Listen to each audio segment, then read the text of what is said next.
todos. Es realmente un gozo poder ver tanta gente acá reunida. Siempre es bueno poder juntarnos para tener un buen tiempo de compañerismo, de alegría, pero por sobre todas las cosas para que podamos adorar y alabar el nombre de nuestro Señor Jesucristo. Hoy vamos a continuar una serie de predicaciones que comenzamos el domingo pasado. Nuestro hermano Peter comenzó predicando acerca del libro de Esdras y eso lo hizo a manera de introducción para una serie de predicaciones. Estoy seguro va a ser de mucho ánimo y de mucha bendición para nosotros. Vamos a estar hablando acerca del libro de Nehemías. Vamos a tener ciertas predicaciones sobre el libro de Nehemías. Y quisiera dar una breve reseña para aquellos que no estén familiarizados con la historia bíblica. Vamos a estar hablando acerca de un hombre que vivió en el imperio de Persia. Y este es un hombre que era siervo del rey de Persia, pero era un hombre que era judío, era israelita, descendiente de Israel. Israel era una nación que 70 años antes de que estos eventos tomaran lugar, había sido conquistada por el imperio babilónico. Y el imperio babilónico a su vez había sido conquistado por el imperio persa. Por eso es que estos eventos toman lugar bajo el reinado del rey Artajerjes, que es rey de Persia. Y Nehemías era un hombre que, a pesar de no haber vivido nunca en Israel, tenía un profundo interés por la tierra de sus padres. Y quería saber cuál era la situación actual de Jerusalén y de aquellas personas que habían logrado escapar de la conquista del rey de Babilonia y del rey de Persia. Pero cuando Nehemías se entera de cómo está la situación allí en Jerusalén, tiene un gran pesar y una gran tristeza. Lo bueno de la historia es que Nehemías no decide quedarse de brazos cruzados, sino que ora a Dios y decide tomar acción. Pero eso lo veremos, ese transcurso, ese desarrollo del libro lo veremos en futuras predicaciones. El libro de Nehemías es muy interesante por muchas razones. Nehemías es un nombre que no aparece en ninguna otra parte de la Biblia. Ningún otro autor bíblico, ni del Viejo ni del Nuevo Testamento, hace mención a él. Y se sabe muy poco realmente acerca de este personaje. Pero eso no quiere decir que no sea importante. Solo sabemos algunos detalles. Sabemos que era el copero del rey de Persia. Un copero, una persona que tenía un trabajo muy, muy importante, porque era la persona que servía el vino para el rey. Y como comprenderán, para evitar que alguien envenenara al rey, tenía que ser una persona de mucha confianza, una persona que el rey pudiera realmente confiar su vida. De lo contrario, pues estaría en peligro. Pero es lo único que sabemos de Nehemías, de él como persona. Pero vamos a ver cómo su carácter es de un gran ejemplo, a pesar de que tenemos pocos detalles de su vida. Y también de la historia en sí mismo vamos a aprender muchas cosas. Así que le animo a que preste mucha atención y vea cómo la mano de Dios está trabajando en esta historia para restaurar a un pueblo que había sido tomado por esclavo. Antes de que continuemos, entonces, quisiera que inclináramos nuestro rostro, vamos a orar y poner este tiempo en manos del Señor y luego haremos la lectura. Mi Señor, gracias te damos por el privilegio de venir delante de ti, de tener la libertad de reunirnos, de buscar tu rostro, de agradecerte porque tú has sido bueno con nosotros. Y te pedimos, Señor, que por medio de tu palabra, por medio de la Biblia, nos hables el día de hoy. Te pido que transformes nuestras vidas, que no seamos los mismos, Señor, que entramos a este lugar, que salgamos diferentes, que salgamos transformados por tu palabra. Abre nuestro entendimiento, abre nuestros ojos, abre nuestros oídos, Señor, y quita cualquier interrupción que pueda interponerse entre tu palabra y nosotros. Sé tú glorificado en medio de tu iglesia el día de hoy, en el nombre de Jesús. Amén. Ahora sí quisiera invitarle que abriera su Biblia en el libro de Nehemías, en el capítulo 1. Nehemías está 2 libros antes del libro de Salmos. Si abre la Biblia en el medio, pues 2 libros antes, ahí va a encontrar el libro de Nehemías, justo antes del libro de Esther. Y vamos a leer el capítulo 1, versículo del 1 al 11. Nehemías, capítulo 1, versículo del 1 al 11. Como siempre, voy a leer de la versión Reina Valera. Tú puedes tener otra versión, pero el mensaje es exactamente el mismo. Nehemías, capítulo 1, versículo 1 dice lo siguiente. Palabras de Nehemías, hijo de Icalías. Aconteció en el mes de Quisleu, en el año 20, estando yo en Susa, capital del reino, que vino Ananí, uno de mis hermanos, con algunos de los varones de Judá, y les pregunté por los judíos que habían escapado, que habían quedado de la cautividad, eso es cuando Babilonia los había conquistado, y por Jerusalén. Y me dijeron, el remanente los que quedaron de la cautividad, allí en la provincia, están en gran mal y afrenta, y el muro de Jerusalén derribado y sus puertas quemadas a fuego. Cuando oí estas palabras, me senté y lloré, hice duelo por algunos días, y ayuné y lloré delante del Dios de los cielos.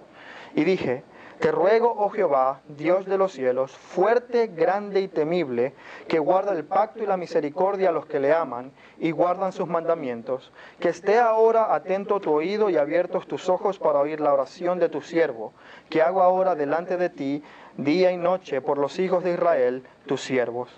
Y confieso los pecados de los hijos de Israel que hemos cometido contra ti. Sí, yo y la casa de mi padre hemos pecado. En extremo nos hemos corrompido contra ti y no hemos guardado los mandamientos, estatutos y preceptos que diste a Moisés tu siervo. Acuérdate ahora de la palabra que diste a Moisés tu siervo, diciendo, si vosotros pecareis, yo os dispersaré por los pueblos. Pero si os volviereis a mí y guardareis mis mandamientos y los pusiereis por obra, aunque vuestra dispersión fuere hasta el extremo de los cielos, de allí os recogeré y os traeré al lugar que escogí para hacer habitar allí mi nombre. Ellos pues son tus siervos y tu pueblo, los cuales redimiste con tu gran poder y con tu mano poderosa. Te ruego, oh Jehová, esté ahora atento tu oído a la oración de tu siervo y a la oración de tus siervos, quienes desean reverenciar tu nombre. Concede ahora buen éxito a tu siervo y dale gracia delante de aquel varón, porque yo servía de copero al rey.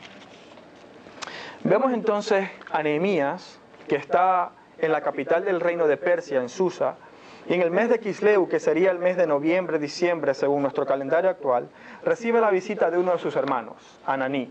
Ahora, no sabemos si es un hermano de sangre, porque los judíos tenían por costumbre llamar a sus compatriotas hermanos. La Biblia no es clara si se trata de un hermano de sangre o simplemente un compatriota, pero sabemos que era una persona cercana. Y cuando Nehemías ve a este hombre, le pregunta acerca del estado de Jerusalén, acerca de las personas que habían quedado allí. Pero las noticias que recibe no son para nada alentadoras.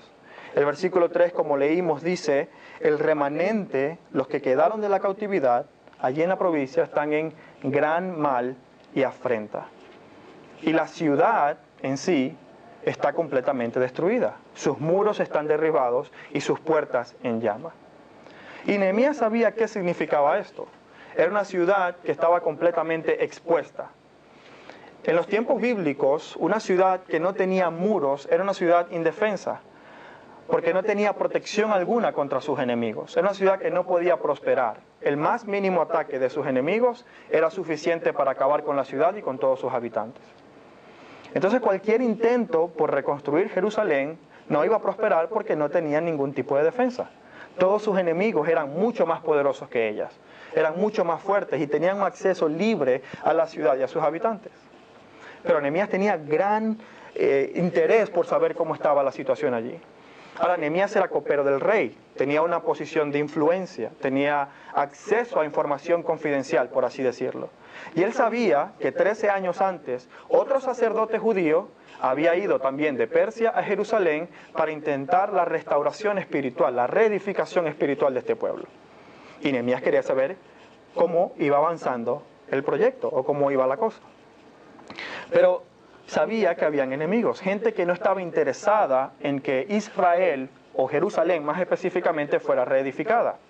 De hecho, si vemos en Esdras 4, del 11 al 13, no tiene que ir allí, yo lo leeré rápidamente, dice, estos son personas que habían recibido a Esdras, quien estaba intentando ya reedificar la ciudad. Decía, sea notorio al rey de Persia, que los judíos que subieron de ti a nosotros vinieron a Jerusalén y edifican la ciudad rebelde y mala. Literalmente estaban intentando meter cizaña.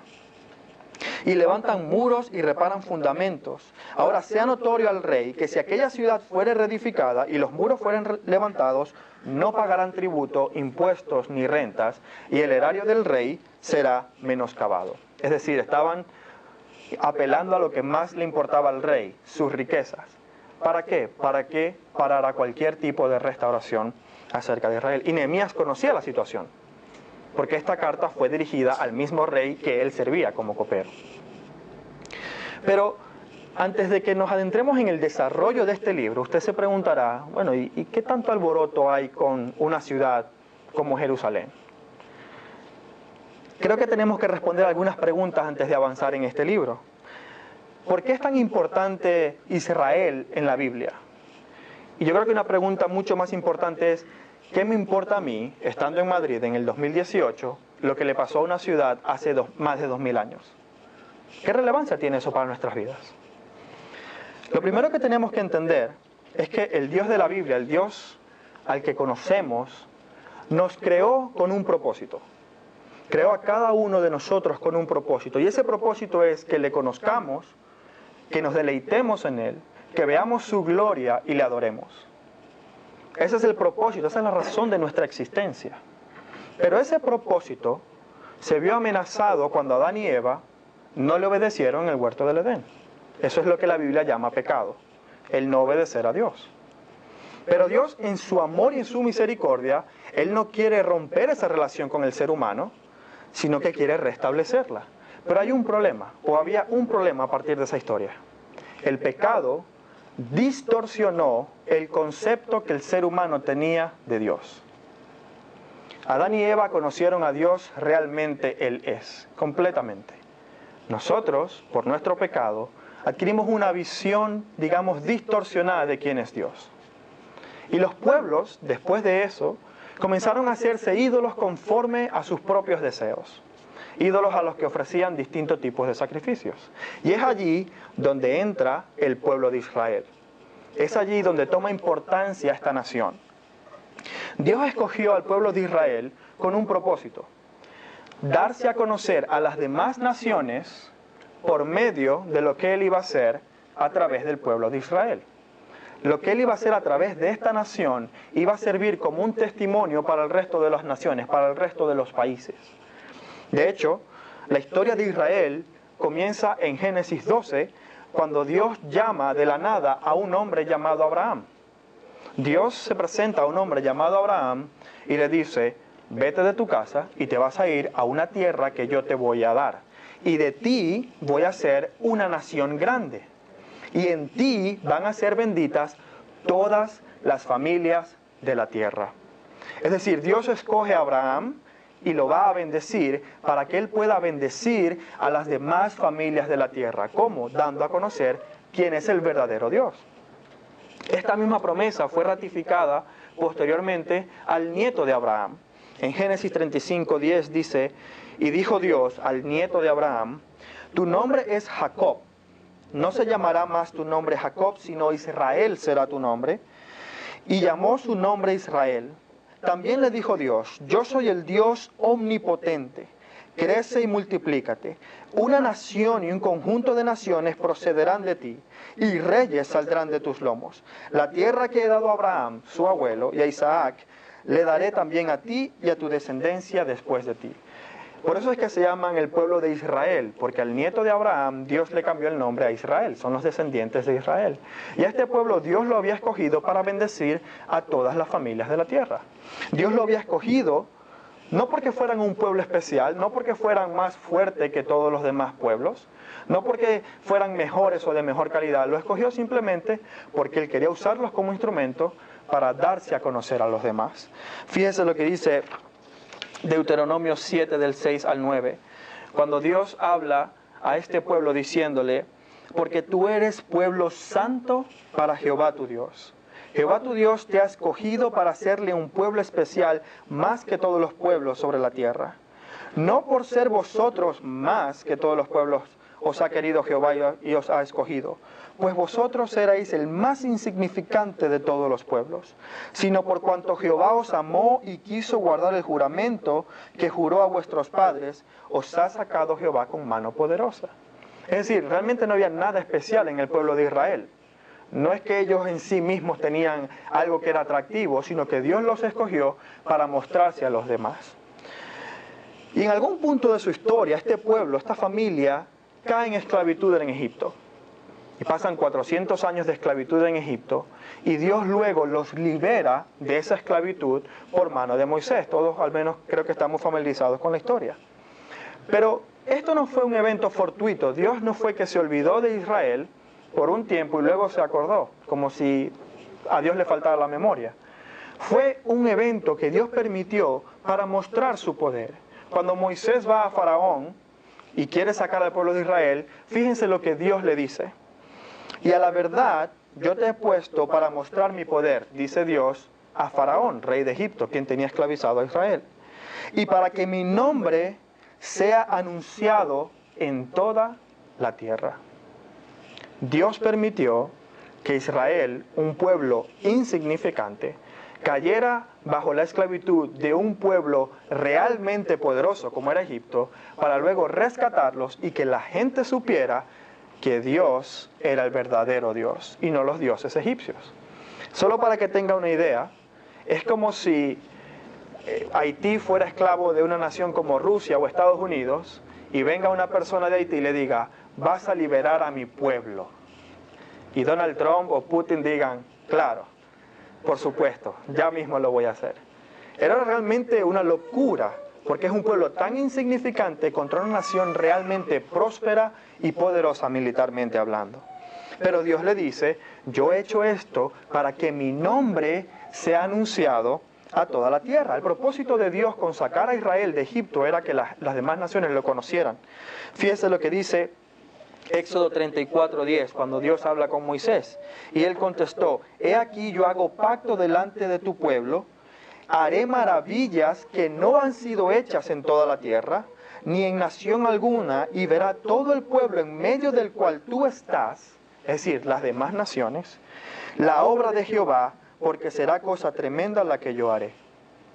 Eso es lo que Dios decía, ese es el propósito del pueblo de Israel. Por eso es que eran importantes, no por ellos mismos, sino porque era lo que Dios iba a usar para manifestarse a las demás naciones. Solo dos ejemplos más. Joel 2:27 dice, entonces sabrán que yo estoy en medio de Israel, que yo soy el Señor su Dios y no hay otro fuera de mí. Todas las naciones tenían dioses, pero ninguno era un Dios real. Primera de Reyes 8:60 dice, así todos los pueblos de la tierra sabrán que el Señor es Dios y que no hay otro. El propósito de Israel, ¿cuál era? Mostrar que no hay otro Dios más que el Todopoderoso. Ese es el propósito con el cual Dios escogió a Israel. Es la razón por la que eran un pueblo tan especial. Y por eso es que Jerusalén era una ciudad que tenía que ser una ciudad modelo. Era una ciudad que cuando todo el mundo mirara a Jerusalén, tenía que ser un ejemplo en adoración al Dios verdadero, pero también un ejemplo de vida. Personas que vivieran en santidad, amor y obediencia. La gente cuando miraba a Jerusalén tenía que ver algo totalmente distinto a lo que veía en las demás naciones. ¿Por qué? Porque un pueblo siempre se parece al Dios que adora. Las personas reflejamos al Dios que adoramos. Si creemos y tenemos la imagen de que Dios es un Dios que quiere que hagamos daño a los demás, eso es lo que vamos a hacer. Si tenemos la imagen de que Dios es un Dios que no le importa o es indolente y no le importa la injusticia, tampoco nos va a importar, solamente nos enfocamos en nosotros mismos. Y eso es lo que hacían las otras naciones, reflejaban el carácter de los dioses falsos que ellos tenían. Israel, Jerusalén, estaba llamada a demostrar el carácter del Dios verdadero. Y esta es la ciudad por la que Nehemías estaba preguntando. Él decía, ¿cómo está esa ciudad que Dios había escogido? ¿Cómo está ese pueblo que estaba llamado a ser modelo para las naciones? Y aquí cabe otra pregunta. ¿Por qué y cómo esta nación terminó siendo esclavo y totalmente destruido? Y eso es una pregunta que debemos responder. Si tú estás familiarizado con la historia bíblica, probablemente ya conoces la respuesta. Pero para aquellos que no, se resume en una sola palabra: desobediencia. Desobediencia. A pesar de todas las señales que Dios había hecho con el pueblo de Israel, sacándolos de Egipto, manteniéndolos, cuidando de ellos durante 40 años en el desierto, el pueblo de Israel era un pueblo rebelde, un pueblo que nunca estaba satisfecho. Era un pueblo terco, idólatra, era malo y quejica, además. Y yo creo que Israel en ese sentido es un ejemplo perfecto de toda la humanidad, de todos los que estamos acá. Porque uno piensa, y yo siempre lo he pensado, si yo hubiese estado en Israel en ese momento, yo sería como Moisés. Mentira, seguramente me estaría quejando por el calor. A pesar de todas las señales que hubiese visto, probablemente en mi corazón, yo también habría sido rebelde, idólatra y malo, egoísta. Israel representa realmente a toda la humanidad. No podemos pensar que somos un pueblo diferente. Pero fíjense lo que Dios había mandado a Israel antes de darle la tierra prometida. Deuteronomio 7, del 1 al 5. Dice: cuando Jehová tu Dios te haya introducido en la tierra en la cual entrarás para tomarla, y haya echado delante de ti muchas naciones, al Eteo, al Gergeseo, al Amorreo, al Cananeo, al Fereceo, al Heveo y al Jebuseo, 7 naciones mayores y más poderosas que tú, y Jehová tu Dios las haya entregado delante de ti, y las hayas derrotado, las destruirás del todo, y no harás con ellas alianzas, ni tendrás de ellas misericordia. No te emparentarás con ellas, no darás tu hija a su hijo, ni tomarás su hija para tu hijo. Porque desviará a tu hijo de en pos de mí, y servirán a dioses ajenos. Y el furor de Jehová se encenderá sobre vosotros, y te destruirá pronto. Mas si habéis de hacer con ellos, así habéis de hacer con ellos. Sus altares destruiréis, y quebraréis sus estatuas, y destruiréis sus imágenes de acera, y quemaréis sus esculturas con el fuego. ¿Usted sabe qué hacían esas naciones paganas en sus altares? Sacrificaban niños, mataban inocentes, porque esa era la característica de su Dios. Eran injustos, despreciaban a las viudas, a los huérfanos, violaban mujeres. Esa era la cultura de los pueblos paganos que habitaban en ese lugar. Y Dios escogió a Israel para revelar el carácter del Dios verdadero a todas las naciones. Recordemos, el pecado distorsiona nuestra idea de Dios. Y Dios, por medio de Israel, se revelaba a sí mismo como el Dios bueno y justo que es. Porque Dios trae juicio sobre la maldad, pero también perdón y misericordia a quien se arrepiente. Por eso es que Dios le dio tantas leyes a Moisés. Le dio leyes para cuidar de los inmigrantes, le dio leyes para cuidar de las viudas, de los huérfanos, de los desprotegidos. Le dio leyes para la moralidad sexual, para proteger a la mujer, a los esclavos. ¿Por qué? Porque este pueblo tenía que ser modelo a las otras naciones. Cuando el Jebuseo y todos estos nombres raros de estas naciones vieran a Jerusalén, tenían que ver una ciudad ejemplar. Un ejemplar donde las viudas eran tratadas con justicia, donde el huérfano era tratado con justicia, donde al inmigrante no se le rechazaba, sino que todos vivían en paz, amor y obediencia a su Dios. Porque tenían que reflejar el carácter de Dios. Y ese es el carácter del Dios verdadero. ¿Pero qué hizo Israel? ¿Qué hicieron ellos? Fíjense lo que dice Nehemías en el versículo 6 y 7. Nehemías capítulo 1, versículos 6 y 7. Esté ahora atento tu oído y abiertos tus ojos para oír la oración de tu siervo, que hago ahora delante de ti día y noche por los hijos de Israel.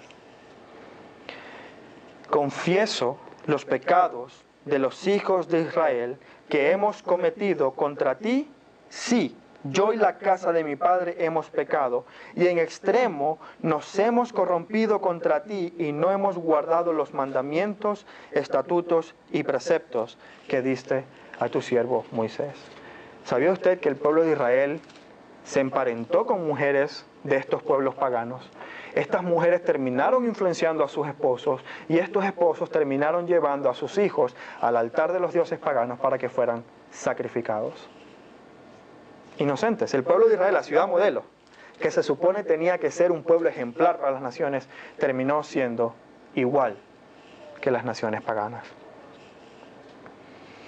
La descendencia de Israel no obedeció a su Dios, no reflejó a su Dios. Y tú te preguntarás, wow, es una historia triste. ¿Y qué me importa eso a mí? De la misma manera que Dios escogió al pueblo de Israel, Dios ha escogido a su iglesia ahora después de Cristo, para que nosotros seamos el pueblo que anunciemos y reflejemos el carácter y la gloria del Dios verdadero. Nosotros, como iglesia, tenemos un propósito, y es dar a conocer quién es el Dios verdadero. El pecado sigue distorsionando la idea de quién es Dios. Pero Dios se ha revelado por medio de Cristo, le conocemos por medio de su palabra y tenemos la misión de proclamar quién es Él. Fíjese lo que dice 2 de Pedro 2:9. Mas vosotros, Pedro hablando a la iglesia en el Nuevo Testamento, mas vosotros sois linaje escogido, real sacerdocio, nación santa, pueblo adquirido por Dios. ¿Para qué? Para que anunciéis las virtudes de aquel que os llamó de las tinieblas a su luz admirable. El versículo 10 continúa diciendo, vosotros que en otro tiempo no erais pueblo, porque no somos, ninguno aquí es descendiente israelita, ni judío. No éramos pueblo, pero ahora en Cristo Dios nos ha adoptado como hijos suyos a lo que les hemos recibido. Pedro se está refiriendo a la iglesia. Tenemos una misión. El mismo propósito que tenía Israel en el Antiguo Testamento lo tenemos nosotros en la actualidad. Aquí en San Chinarro, en Madrid, en el 2018, la Iglesia Vida Nueva tiene el propósito de proclamar y demostrar el carácter del Dios verdadero. Tenemos una tarea muy importante. Una misión que es mucho más importante que cualquier otro aspecto de nuestras vidas. Mucho más importante. Hebreos 12:1 dice, despojémonos de todo peso y del pecado que nos asedia y corramos con paciencia la carrera que tenemos por delante. Cuando un hombre se casa, toda su atención va hacia su esposa. Y si su esposa no adora a Dios, va a haber mucho conflicto. Lo más probable es que esa persona termine siendo influenciada. Y eso fue lo que pasó con el pueblo de Israel. Tenían una misión, tenían un propósito claro, pero fueron distraídos por su desobediencia. Apartaron su mirada del Dios que les había rescatado, que les había cuidado, que les había dado todo, y la pusieron en cosas vanas. El pecado es una distracción. Bueno, tiene muchas más implicaciones, pero es una distracción que quita tu mirada de lo realmente valioso que es Cristo y la pone en algo que es completamente inútil, improductivo. Y lamentablemente hay muchas iglesias que están en esta situación. Muchas iglesias que han sido arrastradas, que han sido seducidas por corrientes, por pensamientos, por tendencias de las sociedades actuales. Hemos olvidado cuál es nuestro propósito, hemos olvidado que tenemos que vivir una vida de amor, de obediencia y de santidad, y ahora nos parecemos más al mundo que al pueblo de Dios. Y si algo te vas a llevar de esta tarde, quiero que te lleves esta frase. Si con algo si dices, bueno, ¿de qué quiero que te acuerdes en el mensaje de hoy? Es de esta frase. El pecado y la desobediencia te impiden cumplir tu propósito. El pecado y la desobediencia impiden cumplir el propósito con el que Dios te llamó.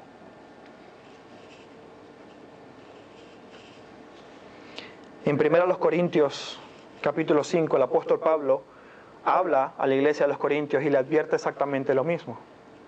Una iglesia que Pablo mismo, el apóstol Pablo, había establecido. Él plantó esa iglesia. Luego tiene que escribirles una carta porque había un caso de inmoralidad sexual que ni siquiera los pueblos paganos hablaban de eso. Una iglesia que yo digo, Pedro, estamos haciendo un trabajo mejor que el apóstol Pablo.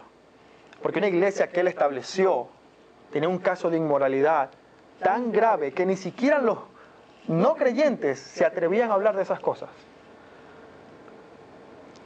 ¿Realmente estaba ese pueblo glorificando a su Dios? ¿Estaba cumpliendo con el propósito para el que Dios los había llamado? ¿Estaban viviendo conforme a esos mandamientos? Hermanos, yo he visto esto en mi propia vida también. Yo estoy aquí hablándoles con mucha pasión y realmente estoy convencido de lo que el Señor nos está mostrando en su palabra. Pero tengo que decir que en mi propia vida yo he visto esta realidad. Yo he visto como cuando he estado en desobediencia, mi enfoque no está en las cosas del Señor. Esta semana mi esposa y yo tuvimos unas pequeñas diferencias. Y me di cuenta cómo, incluso para la preparación de este mensaje, mi mente no estaba allí. Y luego me di cuenta que no estaba siendo de ejemplo para mis propios